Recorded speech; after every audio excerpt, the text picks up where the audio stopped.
Evergreen garlands wound around the banister with festive red and gold ribbon, and more graced the columns of the foyer. The smell of gingerbread-scented candles lingered from the night before, mingling with the scent of pine. In the kitchen, he got his blue CIA coffee mug with an eagle's head over a white shield, a red starburst in the center, and froze when he saw a pot of coffee had already been made. "Morning, Guy," a voice said behind him, and his mug shattered on the cold tile floor.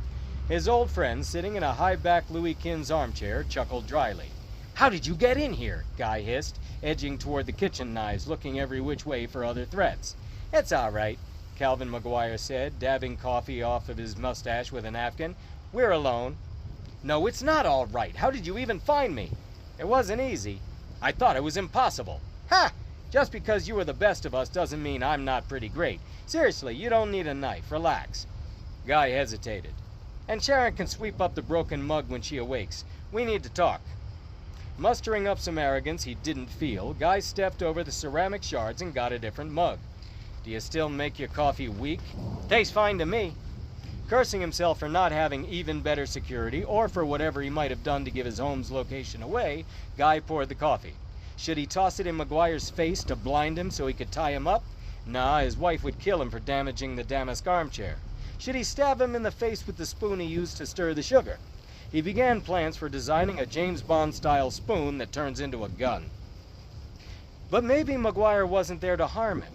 Maybe he'd tracked him to his secret castle in the Alps, snuck through his unbeatable security, and surprised him to make a friendly social call. Because friends do that. When he turned around, McGuire said, "Don't even think about throwing the coffee in my face. I have a force field up." "Do you?" "Okay, no, but I like this shirt. It's one of my favorites." "It's plain white, Calvin. Let's keep it that way." Guy sat in the Louis Quinze bergère opposite McGuire and raised his eyebrows at his old friend while drinking. "Nice place you got here," McGuire said. "Tree's pretty." Guy pursed his lips with his mouth full and nodded before swallowing. "Thanks. When you planning on taking the tree down? It's New Year's already." "We wait until the Epiphany, Wednesday, January 6th. Calvin smirked. "That'll be a busy day." "Saw that it was you who stole the Mona Lisa and the Hope Diamond." "Called it." "Did you?" "Yeah, we got an office betting pool whenever something gets stolen, some high-profile item." "But you can't claim if you can't prove I have it. Or are you here to—" Cal McGuire said, with his mouth full this time. Gulp. "No, nothing like that. I'm just not here to arrest you or anything stupid like that. Even if I was, I don't doubt you have at least 10 more of those Roadrunner booby traps to take me out before we even get to the front door." "I really don't get how you bypass the others." "Almost died a couple times," McGuire conceded. "Well, I'm not into visitors." Slurp. "I can see that.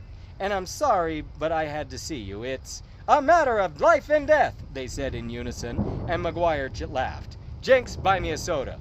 "No." "Okay, whatever. Remember the story of Daedalus and Icarus, Greek mythology?" "Yeah." "And how, after King Minos hired Daedalus to build the labyrinth, he had all the construction crew murdered so they could never tell the secret of how to escape it?" "Except Daedalus, yeah." "Well, he imprisoned Daedalus, but he only did that so the Greeks would have a story to tell. If he just killed him instead of giving him the chance to escape, we wouldn't have had an Icarus story. Or a Theseus story fighting the Minotaur. Of course, gotta make an inexplicable fatal mistake and give the hero a chance to escape so he can come back and kill you." "Right."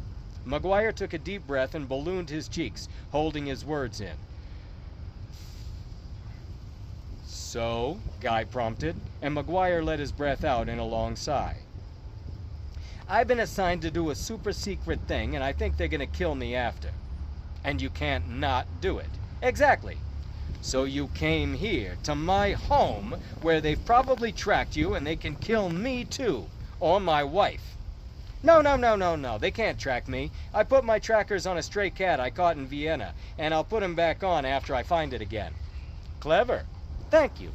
So what do you need me for?" I am not starting over again after all the helicopters doing flybys. And for the first time, McGuire showed that he was afraid. "I need you to help me survive it." "How, though?" I have to find some kind of insurance policy. Something I can threaten them with when they try to spring their trap, like a dead man switch. You really didn't have to break into my house to ask me that. Actually, yeah, I did. Why? Because you don't answer your email. Touché. I've written you 100 times. Must have gone to my spam folder. Yeah, must have. Old friend. Okay, fine. So what's the job? Well, you know how we kind of rigged the election so Trump would appear to lose? It sure appeared that way. Well, we did, and a lot of people know, and it's about to blow up in our faces. So you need me to figure out how to make it stick? No. No? No. We're gonna cause a distraction to divert it to everyone's attention, like knocking down the Twin Towers so no one notices Tower 7 blowing up. Oh, Jesus, what are you going to do? We're gonna fake an insurrection at the Capitol.